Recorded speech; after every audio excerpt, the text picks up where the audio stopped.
कहते हैं कि अंत भला तो सब भला।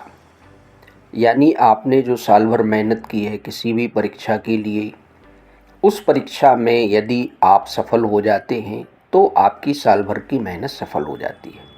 साथियों, मैं हूँ विनय जैन। 17 दिसंबर को मध्य प्रदेश लोक सेवा आयोग द्वारा जो परीक्षा आयोजित होने जा रही है उसके विषय में मैं आपको कुछ कहना चाहूँगा।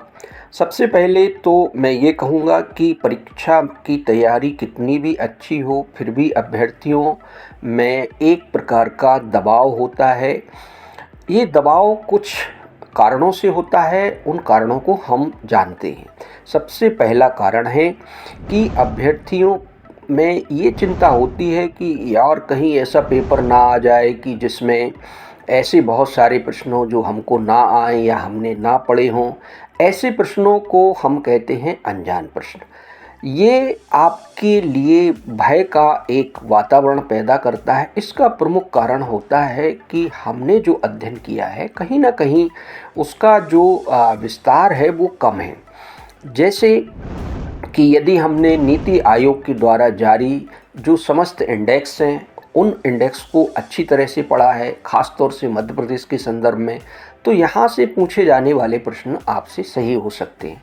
इसी प्रकार से जो पीआईबी है या न्यूज़ ऑन एआईआर है या मध्य प्रदेश इन्फो है या भारत सरकार या मध्य प्रदेश सरकार की जो महत्वपूर्ण वेबसाइट हैं या उनके द्वारा जारी की गई रिपोर्ट्स हैं या उनके द्वारा लॉन्च की गई योजनाएं हैं, यदि आपने इन सभी को अच्छे से पढ़ा है, उसको तैयार किया है, रिवीजन किया है, याद किया है, तो आप में एक अलग तरह का कॉन्फिडेंस झलकता है और आप में इस प्रकार का कोई भी डर नहीं रहता है।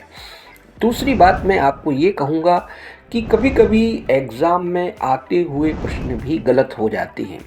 इसका प्रमुख कारण होता है कि कंफ्यूज हो जाना। कन्फ्यूज़न में आपको ऐसा लगता है कि या तो बी सही हो सकता है और या सी सही हो सकता है। तो फ्रेंड्स, मैं आपको ये कहना चाहूँगा कि हमारा मस्तिष्क बहुत अच्छी तरह से और प्रॉपर तरीके से काम करता है। वो कैसे कि जो हमारा मस्तिष्क पहली बार हमें इन्फॉर्मेशन देता है उसी को आपको सही मान लेना चाहिए और उसमें कोई भी अगर आप फेरबदल नहीं करते हैं तो आप इस प्रकार की गलती से बच सकेंगे। अगली बात मैं आपको ये कहूँगा कि कभी कभी प्रश्न को गलत समझ लेने के कारण भी आपका उत्तर गलत हो जाता है। जैसे सही है को सही नहीं है पढ़ लेना, असत्य को सत्य पढ़ लेना, आरोही को अवरोही पढ़ लेना, इस प्रकार की गलतियां भी होती हैं। इन सभी के लिए आपको ज़्यादा से ज़्यादा प्रैक्टिस करने की ज़रूरत होती है। ज़्यादा से ज़्यादा आप इनको लेकर के कॉन्शियस रहेंगे तो आप से ये गलतियां नहीं होंगी। तीसरी बात मैं यहाँ पे ये कहूँगा कि आयोग के द्वारा जो आंसर की जारी की जाती है जिसे मॉडल आंसर की कहते हैं, हालांकि वो किसी लेवल पे मॉडल नहीं होती है क्योंकि उसमें एक से अधिक विकल्पों को सही मान लिया जाता है, कुछ प्रश्नों को डिलीट कर दिया जाता है और फिर अंतिम उत्तर कुंजी जारी की जाती है। इस कारण से भी अभ्यर्थियों के प्रश्न कम हो जाते हैं या उनके प्रश्न जो पहले मॉडल आंसर की में सही होते हैं वो फाइनल आंसर की आने के कारण उनके घट जाते हैं। तो इस कारण से उनका जो स्कोर है वो कम हो जाता है और वो फेल हो जाते हैं। तो मित्रों, मैं आपको ये कहूँगा कि विजिल आईएएस के द्वारा दो तरह की प्रैक्टिस वर्कबुक आपको दी जा रही हैं। पहली है सर्वज्ञ एमपीपीएससी प्रैक्टिस टेस्ट जो कि सामान्य अध्ययन खंड आ से संबंधित है।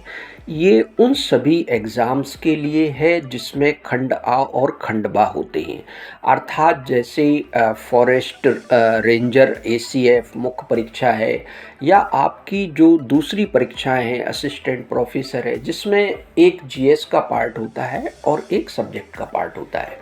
लेकिन एमपीपीएससी के अभ्यर्थी भी इसका अभ्यास कर सकते हैं क्योंकि इसमें मध्य प्रदेश का इतिहास, संस्कृति, भूगोल, राज व्यवस्था, अर्थव्यवस्था, इनको सबको शामिल किया गया है। साथ ही इसमें करंट अफेयर्स जो कि आपकी 8वीं यूनिट है और 9वीं जो यूनिट है आपकी सूचना संचार प्रौद्योगिकी वो भी इसमें शामिल है।